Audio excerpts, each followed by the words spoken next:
Hello guys, it's Revolution. So the biggest question over the last few weeks, especially since the Dragon Ball Super Broly movie has released, has been who would win in a fight between Gogeta Blue from the Dragon Ball Super Broly movie or Ultra Instinct Goku from the Tournament of Power. Whilst the Tournament of Power came before the Dragon Ball Super Broly movie chronologically in terms of the Dragon Ball storyline, due to the fact that Ultra Instinct Mastery of Self movement has been referred to as a state that even the Gods of Destructions find difficult to achieve, and given the fact that ultimately the antagonist that Gogeta defeated in the Dragon Ball Super Broly movie, of course being Broly, was only stated to be vaguely around Beerus's level, the God of Destruction of Universe 7, might have been stronger, was literally Goku's words. Of course, Gogeta Blue absolutely piped Super Saiyan Full Power Broly, but would Gogeta's power level be enough to take down Goku's Mastery of Self movement, and all the perks that come with having the state of the gods? This will be a typical verse battle in how I do my cross-fictional verse battles, as well as how I did my Awakened Jiren vs Super Saiyan Full Power Broly video the other day. These videos are usually heavy on information. I make cases for both fighters, and I will give my verdict on who I think would win at the end, but make sure you give your verdict as well down in the comment section. But before we begin, who do you think stronger, Awakened Jiren or Fully Powered Beerus? 100% Beerus. Let me know down in the comment section. Let me know by how much by. That's what I want to know, which way you're swaying and how much by. I would suggest doing this by using the greater than sign, as you can see on your screen right now. I look forward to reading them. And also getting a lot of kind messages, a lot of appreciation for how I display my videos. I truly appreciate all your continued support. Please do keep lending me your energy, keep smashing that like button, subscribe if you haven't subscribed yet, and do come follow me on Instagram and Twitter if you're on those social media platforms. So we'll start off with Ultra Instinct Goku, as that came first in the chronological timeline of Dragon Ball Super. It obviously happened in the Tournament of Power against the incredibly powerful foe Jiren. This transformation, this state of the gods, literally saved Goku and Universe 7's necks in the Tournament of Power, because Goku's next most powerful transformation, Super Saiyan Blue Kaioken times 20, literally couldn't hold a candle against Jiren's amazing, monstrous power. However, upon completing Ultra Instinct, yes, complete Ultra Instinct, what Goku had was not a mastered Ultra Instinct. And fair enough, I know that they use that term, but a mastered Ultra Instinct is more akin to what somebody like Whis has, who is pretty much in Ultra Instinct 24/7. I mean, Whis literally dodged instant transmission in the Dragon Ball Super Broly movie. Whilst rope-a-doping Super Saiyan Broly, Whis' levels of Ultra Instinct are insane. Which begs the question, what exactly does the Grand Priest have, considering Whis can't even touch the Grand Priest? He is beyond Ultra Instinct. I digress. Goku had all the abilities with the silver-haired iteration of Ultra Instinct, but as we know, he cannot tap into it at will. He can no longer even tap into it beyond the Dragon Ball Super Tournament of Power. It was a freak accident. He didn't intend for Ultra Instinct to happen. He didn't plan for Ultra Instinct to happen before the Tournament of Power. It just happened. And of course, for the sake of this first battle, we will be using Goku from the Tournament of Power, not beyond the Tournament of Power, because like I just said, he can no longer tap into Ultra Instinct. But that also means that Goku hasn't received any Zenkai boosts or perceived Zenkai boosts that you may have thought he got from the Tournament of Power, and then any training boosts after that. However, Gogeta will have those. Or should I say the fusees of Gogeta, Goku and Vegeta will have those. Now the question is, exactly how powerful was Ultra Instinct? Now what I'm talking about is raw power, because there's far more to Ultra Instinct than just raw power, which we'll get to in a moment, but how much raw power does it have? Well, we know for a fact it's far stronger than Super Saiyan Blue Kaioken times 20, far stronger, it's stronger than even fully powered Jiren from episode 129. We saw Ultra Instinct Goku, complete Ultra Instinct Goku, crush Jiren's strongest attack with little difficulty.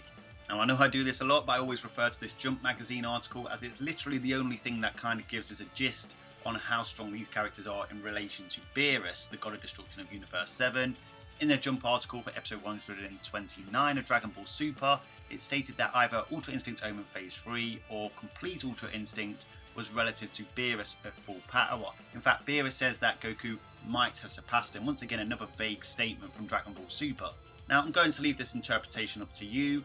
It uses the image of Ultra Instinct Omen Phase 3 from episode 129, but in episode 129 we did also see the first introduction of the silver-haired iteration of Ultra Instinct at the end of episode 129. The truth is, guys, right now there's nothing else to suggest exactly which Ultra Instinct version it was. There's no right answer here, so we're going to use both for the sake of this video, but like I said, the interpretation of that article is up to you. If you want to know my particular opinion on it, I am starting to believe that it is complete Ultra Instinct, and I have advocated in the past in my videos that I thought it was Ultra Instinct Omen Phase 3, but given that Beerus is still being used as the benchmark in relation to power, and the fact that Beerus is still being given plot protection, I just feel like they're saving Beerus' full power until he fights Goku in a rematch, and if Goku surpassed him already, then that fight in the future has no validity. That's just my 2 cents on that. I am simply just speculating. By all means, let me know your thoughts on it down in the comment section. But we'll use both iterations for this version. So if it is Ultra Instinct Omen Phase 3, we saw Ultra Instinct Omen Phase 3 fight against a fully powered Jiren in episode 129. It was a pretty even fight, however Jiren used his strategic prowess to literally trap Goku in a corner and was about to eliminate him because the ground underneath Goku was crumbling. Goku was blocking all Jiren's shots, but the catchy-catchin beneath him was literally falling apart, and Goku would have fell out of bounds, and of course in the Tournament of Power that means Goku would have lost. However, he started to counter-attack and evolved into the complete Ultra Instinct. At that point, he absolutely peppered fully powered Jiren. He was absolutely oozing, dodging and weaving all Jiren's attacks. Jiren literally accepted he'd lost, but that ultimately awakened his hidden state, as we call him, Awakened Jiren. Awakened Jiren would get the better of complete Ultra Instinct Goku at the beginning of the fight, but after attacking his friends and the fact that Goku kept improving whilst being in Ultra Instinct, Goku eventually overtook Jiren again and beat Awakened Jiren. So if your perception of that Jump article was Ultra Instinct Omen Phase 3, then of course Awakened Jiren and Ultra Instinct Goku are levels beyond Beerus, as well as the fact that Goku has Mastery of Self movement. Now, if that's your perception, Ultra Instinct Goku could be X times amount stronger than Beerus. We simply don't know. It's really hard to put a figure on it because there's nothing really to compare it to. There are plenty of examples littered throughout Dragon Ball where even a difference as small as 1.25 times has garnered a comfortable victory for one of the fighters.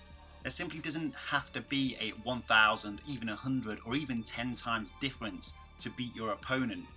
To insinuate that would be ignoring all the pre-existing lore that become part of the foundations of the Dragon Ball verse. But that's not to say that an opponent couldn't be thousands of times stronger as well. As we know, a heavily suppressed Beerus at full power would have been thousands to millions, who knows, times stronger than Super Saiyan God Goku in Battle of Gods. But I know there are people saying that Ultra Instinct Goku is hundreds to thousands of times stronger than Beerus. Once again, it could be X amount of times stronger than Beerus. I highly doubt it's hundreds to thousands of times. But if you believe the Jump article was referring to complete Ultra Instinct, then of course, complete Ultra Instinct in terms of raw power would have been relative to Beerus, if not a bit stronger. And then of course he has Mastery of Self movement to boot. Like I said, there's no official multiplier for Ultra Instinct, but for the sake of this video, depending on your interpretation of that Jump article, it could be anywhere from 2 times upwards of fully powered Beerus if we are talking about Ultra Instinct Omen Phase 3 in that article. If it's complete Ultra Instinct, then it's going to be relative to Beerus. But like I've said, Ultra Instinct's not just about raw power. In fact, the hacks abilities that you get with Ultra Instinct upon attaining Ultra Instinct far outweigh those of just raw power. Even if Goku was at a disadvantage in terms of raw power, these hacks abilities would more than serve as an equalizer against an opponent. In episode 116 of Dragon Ball Super, it was insinuated by Master Roshi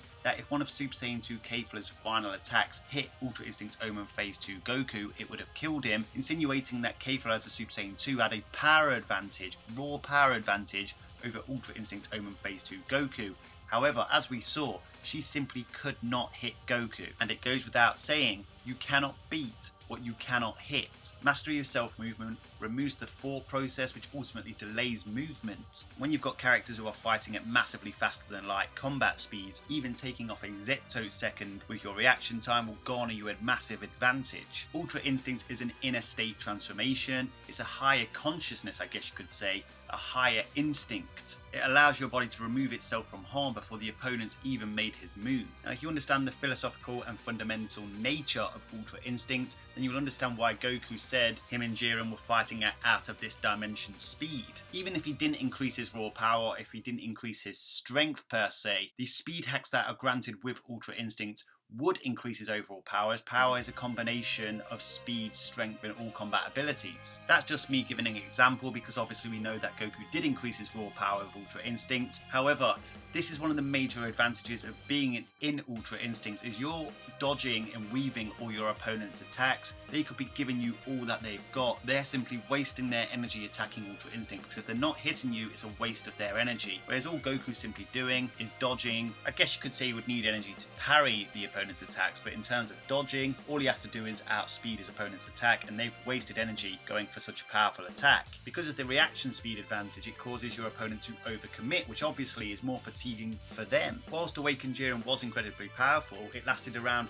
20 to 30 seconds, even less time than Ultra Instinct lasted Goku. Because of the advantages Ultra Instinct garnered Goku, Jiren was having to fight beyond himself. Ultra Instinct also comes with adaptation-like abilities. He becomes quicker, sharper, and hits heavier the longer he remains in Ultra Instinct. However, he also has a pure progress-like ability, which ultimately allowed him to overpower Awakened Jiren, allowing Goku to increase all of his combat abilities and his Ultra Instinct abilities, though using this may compromise the amount of time Goku can remain in complete Ultra Instinct, because whilst Ultra Instinct is a fantastic transformation ability technique to have, it ultimately does have a few downfalls. At least the version of Ultra Instinct that Goku had, of course. If we were referring to Whis or potentially the Grand Priest, then obviously their versions of Ultra Instinct might not have these weaknesses, but in terms of what we saw in the Tournament of Power, Ultra Instinct only lasted 30 to 40 seconds in real time in the Tournament of Power, not very long at all. The state of the gods took its toll on Goku's mortal body, and ultimately he collapsed in agony. He was so fatigued after this that he was struggling to even transform into a Super Saiyan, fighting alongside Frieza against Jiren. And if the Ultra Instinct user is fighting against an opponent who can match his speeds naturally, as well as his power, as well as has the strategic know-how how to use Ultra Instinct against the Ultra Instinct user, the opponent can hit Ultra Instinct. As we saw in the Tournament of Power, Awakened Jiren landed 6 hits in total on Ultra Instinct Goku before Goku used that pure progress-like ability. This was because Jiren matched Ultra Instinct Goku in terms of speed and power with Awakened Jiren, as well as scouted Ultra Instinct Omen against Kefla and figured out how to corner Ultra Instinct. Ultra Instinct ultimately forces the body to react, and Jiren used this against Goku by thinking multiple steps ahead, forcing Goku into a corner with no escape. However, there is one more awesome ability that Ultra Instinct does have, and that's when he lands a hit, it's a critical hit. Ultra Instinct allows Goku to land his hits with optimum efficiency, allowing him to get his force, timing, technique, positioning, and speed at the peak of their efficiency. If you've ever played Pokemon the RPG games, when you land a critical hit on the opposing Pokemon, this is literally what Goku does with every shot landed. Ultra Instinct is by far Goku's best transformation yet. That goes without saying really. It's the Adonis of martial arts abilities. However, whilst Goku has completed Ultra Instinct, he has by no means mastered it or perfected it. And of course this does come with a few weaknesses that can be exposed by an opponent that's fast enough, strong enough, and smart enough. Is Gogeta Blue from the Dragon Ball Super Broly movie that warrior?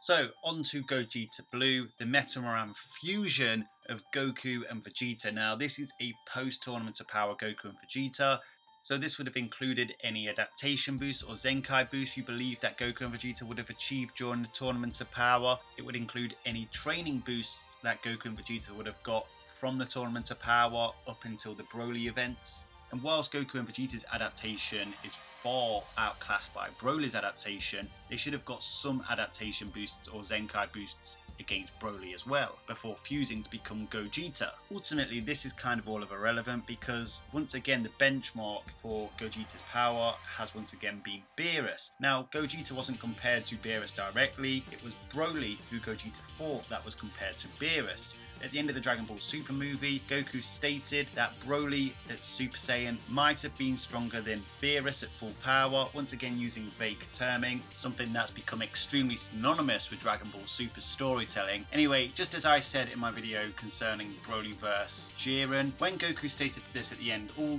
Goku really essentially is a character in a fictional story. The author uses these characters to advocate the story that he wants to tell. This isn't a reflection on Goku's judgment, it is simply what the author wants us to know about this particular story. If the author wants us to know that it was said in either jest or that he was just simply wrong in his analysation, the author will make it known throughout the rest of the narrative. Not only is Goku's statement never contradicted, it was also supported in the Dragon Ball Super Light novels, where Frieza literally said that Broly was the strongest being in existence. Now obviously, as I also said in the other video, that's not including beings like Zeno the Grand Priest and the Angels, but most likely the mortals in the universes and probably the gods of destructions. Here is a translation of the Dragon Ball Super Light novels from Frieza's perspective. Thank you to CypherDB for the translation. Fantastic. What incredible battle power. There was no mistaking it. No being in existence could defeat Broly as he was. Having been beaten this far himself, to Frieza, that much was clear. Broly is consistently being portrayed as stronger than a god of destruction. Of course, you could use the vague term in the movie to say, well, is at least relative to Beerus at the very least. But not just the movie itself, not just the Dragon Ball Super Light novels, but even the promotional material has been portraying Broly as the strongest. Of course, for the purpose of this video, we're only using Broly to get a gauge on how strong Gogeta is. As with Ultra Instinct and Awakened Jiren, they could have been X times amount stronger than Beerus, we don't really know, but with Super Saiyan Blue Gogeta, if Broly is at Beerus's level, we can get a good idea of how much stronger Super Saiyan Blue Gogeta was than Super Saiyan Full Power Broly. So of course, upon becoming Gogeta using the Metamaram fusion, so Gogeta arrives to the battlefield in his base and Broly goes straight for the attack. Broly sends multiple key blasts at Gogeta, and Gogeta's pretty much just oozing, dodging each single one, and then he parries one at the end, and you do need at least a relevant amount of power to be able to parry an energy blast. Now from my perspective, I saw base Gogeta dodge and parry those blasts from Broly far easier than what we saw Super Saiyan Blue Goku and Super Saiyan Blue Vegeta fighting simultaneously could. In fact, we even saw Super Saiyan God Goku get drilled and unable to escape the Yellow-Eyed base Broly, whereas base Gogeta was finessing Super Saiyan Broly's attacks. I personally believe he's somewhat relative in base to Super Saiyan Blue Goku and Vegeta. A lot of people don't think he is because he didn't land any hits and he went straight to Super Saiyan. But as soon as he goes Super Saiyan, he starts to paste Broly. Obviously Broly's adaptation once again catches up to Super Saiyan Gogeta and he turns Super Saiyan Blue. With the difference between Super Saiyan Gogeta and Super Saiyan Blue Gogeta is where we get an idea of how strong Gogeta was. Now what's interesting is obviously we know that fusion has a time limit, it burns out after a certain period of time. The more power they use, the less time it lasts. Gogeta skipped Super Saiyan 2, Super Saiyan 3, Super Saiyan God and went straight to Super Saiyan Blue. The reason for this is he needed a powerful enough transformation to override Broly's adaptation growth rate. Now obviously we know Super Saiyan 2 is only twice as powerful as regular Super Saiyan, Super Saiyan 3 8 times more powerful than regular Super Saiyan. We don't know the multiplier for stacked Super Saiyan God. At a low ball it's at least twice as powerful as Super Saiyan 3. Then obviously we have Super Saiyan Blue, which is potentially 50 times that of Super Saiyan God. This would make Super Saiyan Blue a 40,000 times base multiplier at a low ball, and of course that would make it 800 times stronger than Super Saiyan. Given that Super Saiyan Broly was what Frieza was referring to in the Dragon Ball Super Light novels, that means that Super Saiyan Blue Gogeta is up to 800 times more powerful than a fully powered Beerus. Mental, but not exactly surprising knowing the insane power boosts you get from fusion. Now obviously with Gogeta we're talking about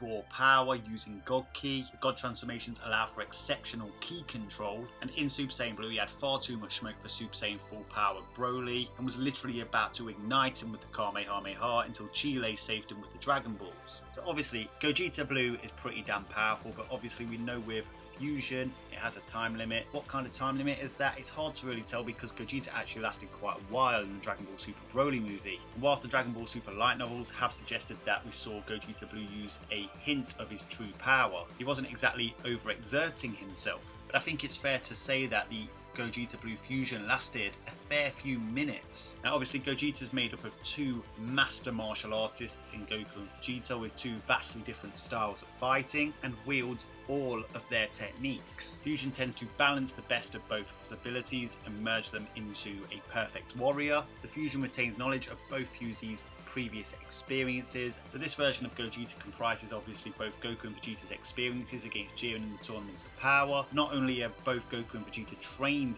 in Ultra Instinct with Whis, and I guess you could say it was only novice training, but obviously Goku actually achieved Ultra Instinct by a freak accident in the Tournament of Power, and obviously Goku's experienced that, and Vegeta's also seen Jiren counteract Ultra Instinct by using Ultra Instinct against Goku. When merged together, they bring together a huge arsenal of techniques. Not only can Gogeta use Goku's moveset of the Kamehameha, Instant Transmission, the God Cage that Goku used on Broly, Solar Flare, potentially the Genki Dama, you name it, and hypothetically the Kaioken as well, though obviously we didn't see Kaioken in the Dragon Ball Super Broly movie, so I'm not sure whether I should take that into account right now, but if we're talking about the anime, then I guess we should be taking it into account. But obviously Kaioken would also purge the amount of time Gogeta could remain in the fusion. You can also use Vegeta's techniques as well, such as the Gallic Gun, the Big Bang Attack, the Final Flash, and if things were to get dire for Gogeta, as a last-ditch move he could use the Final Explosion. This attack, should it ensnare the opponent, is an even more difficult attack to avoid than Kefla's final attack in episode 116. Even Ultra Instinct might have a problem avoiding this attack, but of course, using an attack like that would be a last-ditch move by Gogeta, and of course would burn out his fusion. Strategically, Goku and Vegeta are both very adept.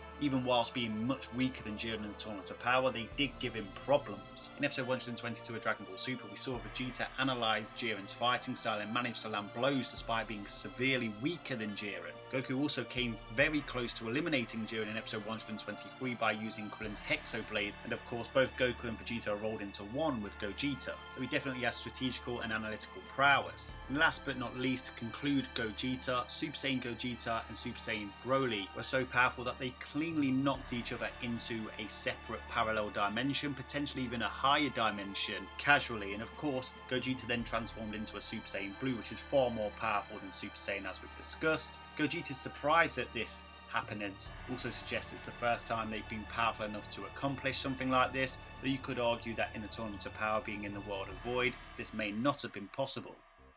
So, who wins this fight between Gogeta Blue and Ultra Instinct Goku from the Tournament of Power? Well, my verdict is, if you're talking about a complete Ultra Instinct being relative to Beerus as per the Jump article, then Gogeta Blue wins this quite easily, considering his massive power advantage. I'm not sure the abilities of Ultra Instinct can equalise that kind of power difference. But as mentioned before, if you believe it's referring to Ultra Instinct's Omen Phase 3, then Goku could be X amount of times stronger than a fully powered Beerus with complete Ultra Instinct, and obviously become a lot closer to Gogeta Blue's power level. Now here's the thing, even if Gogeta Blue has a power advantage in terms of raw power, don't forget about the speed hacks that Ultra Instinct Goku has and the dodge hacks. Ultra Instinct is simply superior to anything Gogeta Blue possesses in terms of abilities or techniques. Whilst Goku and Vegeta are master martial artists, and Gogeta is simply a balancing of those two mastery of martial arts, Ultra Instinct is simply next level shit. It's the state of the gods. However, with Ultra Instinct forcing Goku's body to react, Goku and Vegeta combined are more than clever enough to use Ultra Instinct against Goku. I'm going to refer back to that fight between Super Saiyan 2 Kefla. Super Saiyan 2 Kefla had the raw power advantage, but Kefla also didn't have the strategical awareness in terms of looking at how to use Ultra Instinct against Goku. Jiren picked that up while scouting that fight. And Goku and Vegeta are both wildly superior to Kale and Caulifla in terms of strategical awareness, fighting abilities, and mastery over martial arts. As well as the fact that both Goku and Vegeta witnessed how Jiren used Ultra Instinct against them in front of their eyes, as well as the fact that Goku, who attained Ultra Instinct, is actually one of the fusees of this particular version of Gogeta.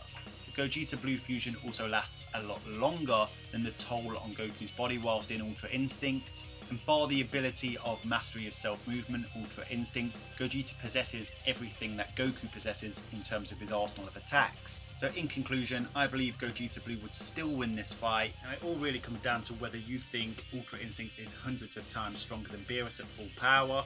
I'm not convinced about that. I'm not saying it can't be, I'm saying I'm not convinced. And right now, as of the date of this video, I don't see anything supporting that claim. Even the pre-existing lore of Dragon Ball has never insinuated that a difference that large has been needed to defeat an opponent. As for Gogeta Blue, I believe he has a raw power advantage over Tournament Power Ultra Instinct Goku, whilst Goku may possess speed and dodge hacks that surpass even Gogeta's raw speed. Gogeta has the tactical and strategical awareness to use Ultra Instinct against Goku, just as Awakened Jiren did. I believe the only way for Ultra Instinct Goku to win this particular fight is if Gogeta makes a fatal mistake and goes all out instantly. I believe Goku does have more than enough speed to dodge Gogeta's attacks and even land damaging blows using what I call his critical hit hacks. But I believe Gogeta Blue has more than enough power, more than enough stamina to outlast Ultra Instinct Goku.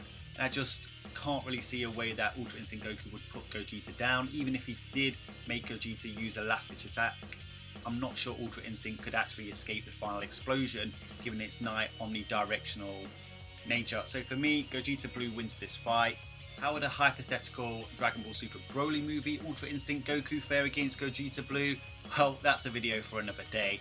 But I've made my conclusion during this video. If you agree or disagree with me, let me know down in the comment section and your reasons why. Keep it civil. Keep smashing that like button if you enjoy these videos. Lend the Daishinkan your energy. Just remember, in any debate over Dragon Ball, you never lose, you either win or you learn. Until next time, Ad Astra.